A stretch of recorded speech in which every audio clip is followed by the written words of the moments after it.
क्या होगा अगर ब्रह्मांड के कुछ सबसे बड़े रहस्य, कुछ सबसे गहरे सच सिर्फ 3 अंकों में छिपे हों? हम सब निकोला टेस्ला को एक शानदार आविष्कारक के तौर पर जानते हैं, वो इंसान जिसने हमारी आधुनिक दुनिया को रोशन किया। लेकिन एक दूसरा नजरिया ये भी है कि वो ब्रह्मांड को एक गुप्त कोड, एक रहस्यमयी पहेली की तरह देखते थे, और उस पहेली को खोलने की चाबी सिर्फ 3 अंक, 3, 6 और 9। आज हम इसी कोड को क्रैक करने की कोशिश करने वाले हैं। आज की हमारी ये गहरी पड़ताल टेस्ला के इसी जुनून को लॉ ऑफ अट्रैक्शन की एक बहुत ही खास तकनीक से जोड़ती है। और ये स्रोत बताते हैं कि ये सिर्फ अंकों का कोई खेल नहीं है। इसका जो मूल सिद्धांत है वो एक बहुत पुरानी वैदिक कहावत में छिपा है, यथा दृष्टि तथा सृष्टि। हाँ, मतलब हम दुनिया को जिस नजर से देखते हैं, दुनिया हमारे लिए ठीक वैसी ही बन जाती है। और ये तकनीक इसी विचार को एक प्रैक्टिकल टूल में बदलने का दावा करती है। तो चलिए इसी कोड को थोड़ा खोलकर समझते हैं। ये 369 तकनीक आखिर है क्या, और ये 3 अंक ही इतने खास क्यों हैं, कोई और क्यों नहीं? और सबसे जरूरी सवाल जो सबके मन में होगा कि दिए गए स्रोतों के मुताबिक कोई अपनी जिंदगी की सबसे बड़ी इच्छाओं को हकीकत में बदलने के लिए इसका इस्तेमाल कैसे कर सकता है। तो सबसे पहले यही समझते हैं कि इस कोड के कीवर्ड्स यानी 3, 6 और 9 ही क्यों। यहाँ बात वाकई दिलचस्प हो जाती है। टेस्ला का मानना था कि ये अंक ब्रह्मांड के डिजाइन में बुने हुए हैं, ये फंडामेंटल है। हाँ। स्रोत में एक बहुत सरल सा उदाहरण है, एक वृत्त यानी सर्कल का, जो 360 डिग्री का होता है। 3 + 6 + 0 9 होता है। बिल्कुल। अब आप उसे आधा करें, 180 डिग्री। 1 + 8 + 0 फिर से 9, उसका भी आधा करें, 90 डिग्री। 9 + 0 9। ऐसा लगता है जैसे ये अंक हर जगह हैं। बिल्कुल। और ये गणितीय पैटर्न तो सिर्फ एक शुरुआत है। इन दस्तावेजों में जो एक दिलचस्प बात सामने आती है वो है इन अंकों का सिंबॉलिक अर्थ। अच्छा। ये सिर्फ संख्याएं नहीं है, बल्कि ये हमारी चेतना के लिए शॉर्टकट की तरह है। जैसे अंक 3 को लीजिए, इसे ब्रह्मांड से सीधा जुड़ाव, एक डिवाइन कनेक्शन का प्रतीक माना गया है।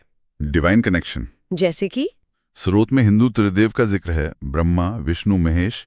भगवान शिव के त्रिनेत्र का जिक्र है, जो भौतिक दुनिया से परे देखने की क्षमता का प्रतीक है।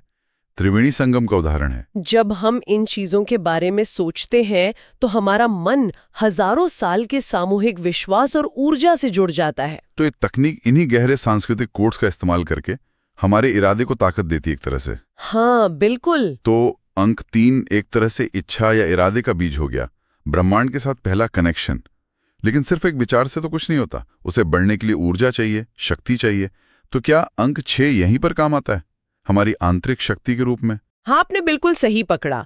अंक 6 को हमारी अपनी आंतरिक शक्ति, हमारी विल पावर का प्रतीक बताया गया है।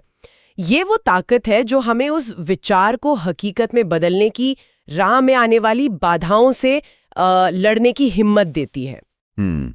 स्रोत इसका संबंध शुक्र ग्रह से भी जोड़ते हैं, जो प्यार, सुंदरता और भौतिक सुख सुविधाओं का प्रतीक है। और एक और दिलचस्प कनेक्शन है कार्बन। हाँ, हमारे आसपास की ज्यादातर चीजें कार्बन से बनी है। हम खुद कार्बन बेस्ड लाइफ है, और कार्बन का एटॉमिक नंबर भी 6 ही होता है। ये एक बहुत ही दिलचस्प कनेक्शन है, लेकिन कुछ लोग इसे सिर्फ एक संयोग भी तो मान सकते हैं। तो स्रोत के हिसाब से यहाँ मुख्य विचार क्या है? क्या वो कार्बन और 6 के बीच किसी गहरे मौलिक संबंध पर जोर दे रहे हैं? यहाँ जो मुख्य विचार है वो संयोग से ज्यादा प्रतीकवाद पर है। कार्बन क्या है? जीवन का आधार, ये भौतिक दुनिया का बिल्डिंग ब्लॉक है। तो अंक 6 का इस्तेमाल करके आप अपने विचार को, जो अंक 3 से पैदा हुआ, उसे भौतिक दुनिया में जमीनी हकीकत में बदलने की ऊर्जा दे रहे हैं। समझ गया। तो ये सिर्फ सोचने भर से आगे बढ़कर उसे साकार करने की दिशा में पहला कदम है। बिल्कुल। तो हमारे पास विचार की चिंगारी यानी अंक 3 है, और उसे जलाने के लिए ईंधन यानी अंक 6 भी है।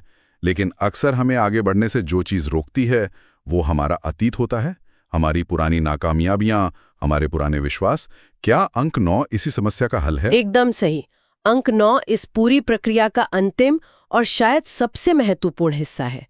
ये हमें अतीत से मुक्त करता है, नकारात्मकता को खत्म कर एक नई शुरुआत करने में मदद करता है।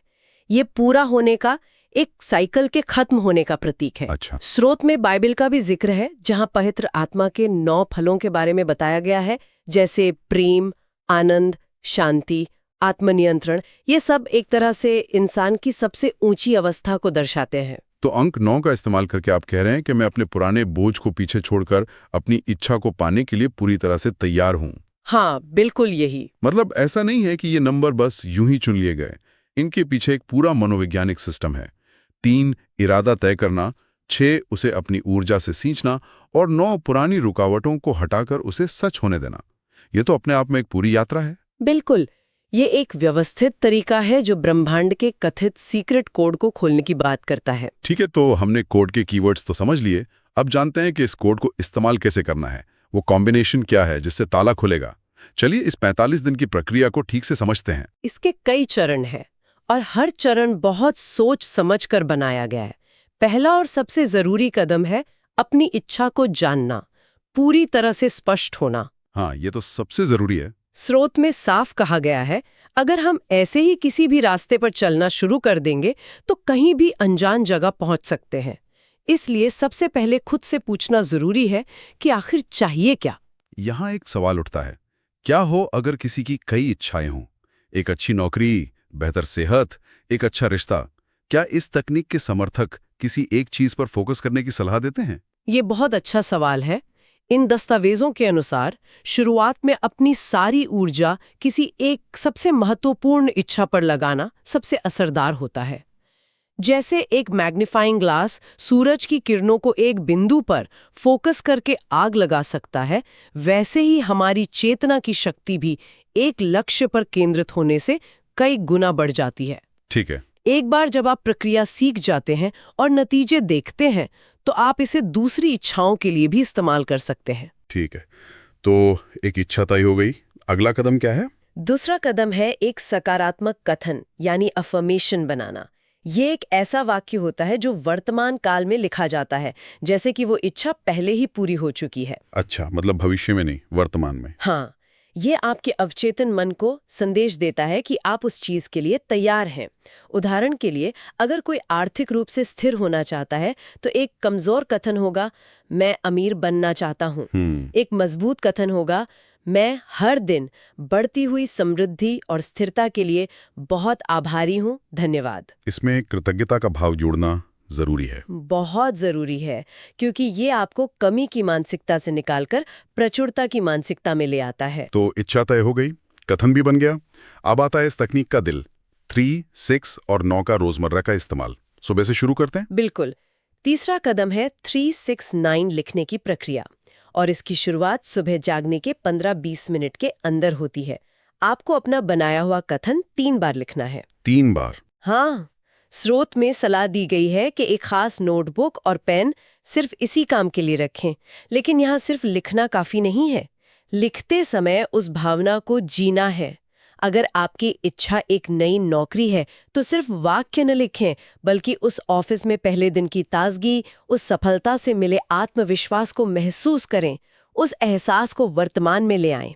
ठीक है, अब आते हैं दोपहर वाले हिस्से पर, जो मुझे लगता है ज्यादातर लोगों के लिए सबसे मुश्किल होगा। दिन के बीच में 6 बार लिखना, ये बहुत व्यस्त समय होता है। इसे प्रैक्टिकल कैसे बनाया जाए? क्या इसे फोन में लिखना भी उतना ही असरदार है? ये एक बहुत ही प्रैक्टिकल सवाल है।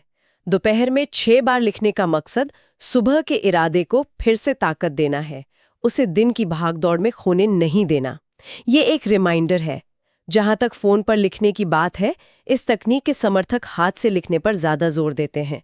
उनका मानना है कि जब हम हाथ से लिखते हैं तो हमारा दिमाग ज्यादा गहराई से उस प्रक्रिया में शामिल होता है, एक माइंड बॉडी कनेक्शन बनता है। हाँ बिल्कुल। लेकिन अगर किसी के लिए ये बिल्कुल संभव नहीं है तो कुछ न करने से बेहतर है कि वो हिस्से फोन के नोट्स में ही लिखें, पर पूरी भावना और फोकस के साथ।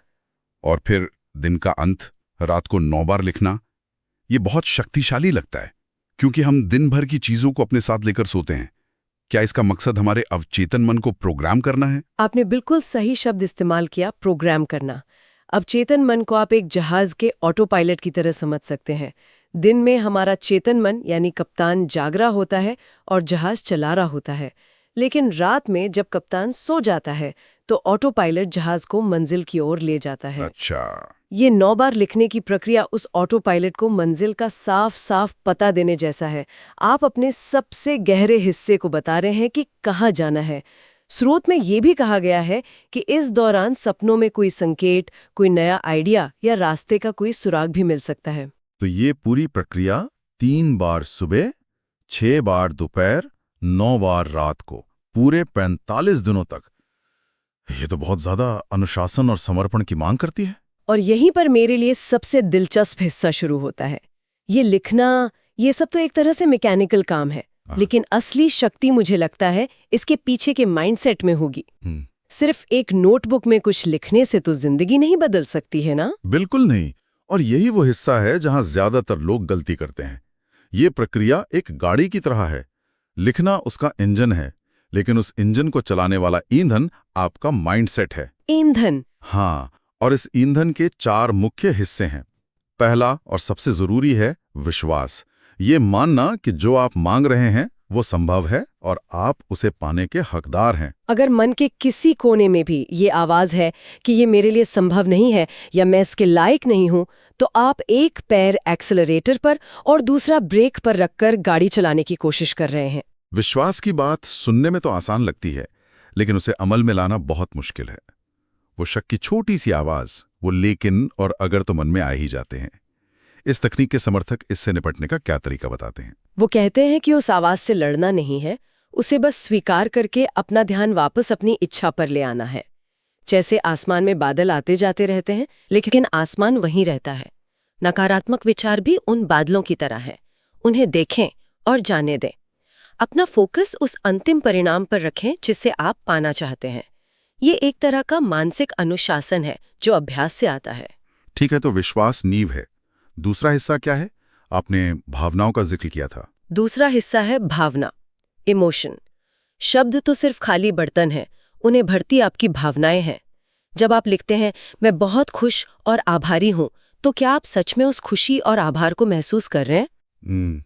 उस भावना को अपने शरीर की हर कोशिका में महसूस करना है। इस दृष्टिकोण के अनुसार ब्रह्मांड आपके शब्दों को नहीं, आपकी भावनाओं की फ्रीक्वेंसी को जवाब देता है। खुशी, प्यार, कृतज्ञता, ये सब हाई फ्रीक्वेंसी इमोशन है। डर, शक, गुस्सा, ये लो फ्रीक्वेंसी हैं। आपको अपनी इच्छा की फ्रीक्वेंसी से मैच करना होगा। जब आप ये कह रही हैं, तो मेरे दिमाग में एक और बात आ रही है। क्या इसका कोई मनोवैज्ञानिक आधार भी हो सकता है? जैसे जब हम किसी चीज पर इतना गहरा ध्यान लगाते हैं और उसके साथ मजबूत भावनाएं जोड़ते हैं, तो क्या ऐसा नहीं होता कि हमारा दिमाग उन मौकों को पहचानने लगता है जिन्हें हम पहले नजरअंदाज कर देते थे, जिसे शायद रेटिकुलर एक्टिवेटिंग सिस्टम कहते हैं? ये एक बेहतरीन पॉइंट है। और हाँ, इसका एक मजबूत मनोवैज्ञानिक पहलू भी है। स्रोत इसे आध्यात्मिक या मेटाफिजिकल भाषा में समझाते हैं, लेकिन इसका सीधा संबंध मनोवैज्ञानिक के सिद्धांतों से है।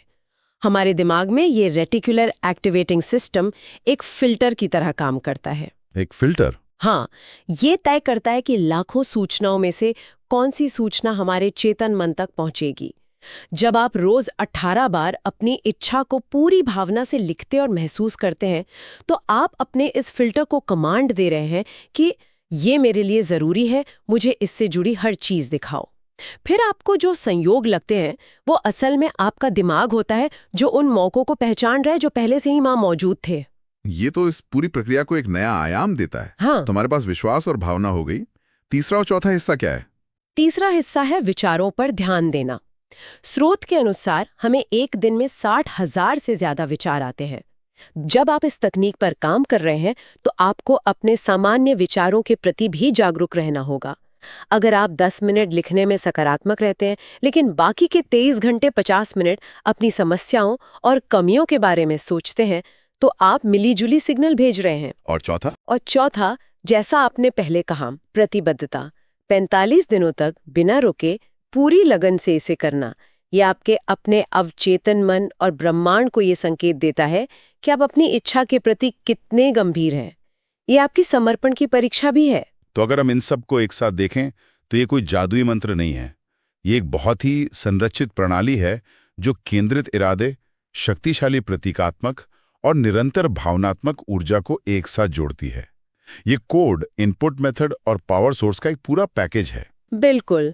अगर हम बड़ी तस्वीर देखें तो स्रोत के मुताबिक यह तकनीक अपने अवचेतन मन को एक लक्ष्य के लिए रीप्रोग्राम करने का जरिया है। ये अपने विचारों, भावनाओं और कार्यों को एक सीध में लाने की एक गहरी कोशिश है।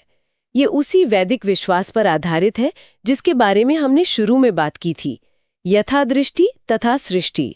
आप अपने इरादे की कूची से अपनी हकीकत के कैनवस पर रंग भरने की कोशिश कर रहे हैं। इस पूरी चर्चा के बाद एक अंतिम विचार मन में आता है।